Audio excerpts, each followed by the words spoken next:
e laru iyende to tawi ummatore bo sunna man daga jaman annabi sallallahu alaihi wasallama ɗum wurto yasi wuro banni ɗum wara ɗum nafa darɗe bamin nafi ɗo ɗum janga khutba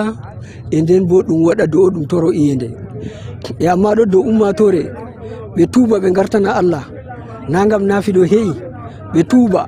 ɓe gartana Allah ɓe acca wadgo gedde ɗo dedei ko ɓe andino ɓe waɗi bo ɓe tuuba hakkunde maɓɓe ɓe Allah e to woodi kon hakkunde maɓɓe ɓe yimɓe bo ɓe hokkita ɗum to hunde yafina ɓe yaɓe tora ɗum yafuye banni woni. Lamiɗo Garwa Elhaji Ibrahim en Rashidine nde o hooyi boliɗe o ewni kala julɗo fuu larto kuuɗe muɗum e bo sanjode de no woni. Ko sali jawmirawo nattini ummatoje ha nder banniɗo nde o yiɗi en o nattinayi en o acci en gam en yiya en faama en yi ɗum en faami bo ndungu takku timmi ndiyam wala ngam majum ɗo hande en cuumi ñalɗe tati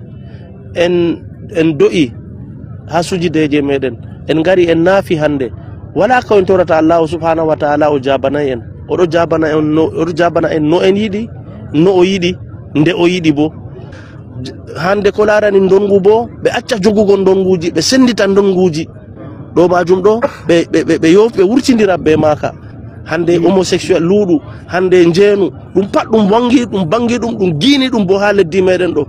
wal iyasu billahi to en renay hoore men be majum masibo tedduka tanmi jippugo ha leddi ndi ɗum ɗon bo ko ha leddi berniji taari meɗen ɗo pat en gatano ɗum hakkilo en calo ɗum en haɗo ɗum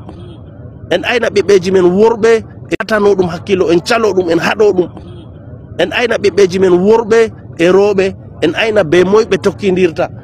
hande pecheji ɗo himɓe ɓe gaɗata pecheji man ɗo ɓe darna ɗum geddeji ɗo ɓe darna ɗum useni min toriɓe ɓe darna ɗum hande garwanaje goɗɗo gotel garwaje ummatore himɓe jurur Allah ardini Ibrahima en Rashidine o wi amin min cuuma ñalɗe tati min cuumi ñalɗe tati min hawti ha ɗo o wari o waɗi hubba en fuu en nani hande ko en nani dow ko o wi dow umroje mako ɗo en gaɗa hande dow hayru leddu Garwa heɓa yende toɓa nder Garwa ko ɗume fu yalɗira nder Garwa ñamdu buuta useni laamiɗo de Garwa tori en waɗa ko o yiɗi ɗo heɓa himɓe bo de'ita nder reedu Garwa. Ummatore yalɗirnde haɗɗo yimɓe temeɗɗe worɓe e rewɓe ngam ɓe mbokani Allah bojji maɓɓe dalila hokkere nde hulni.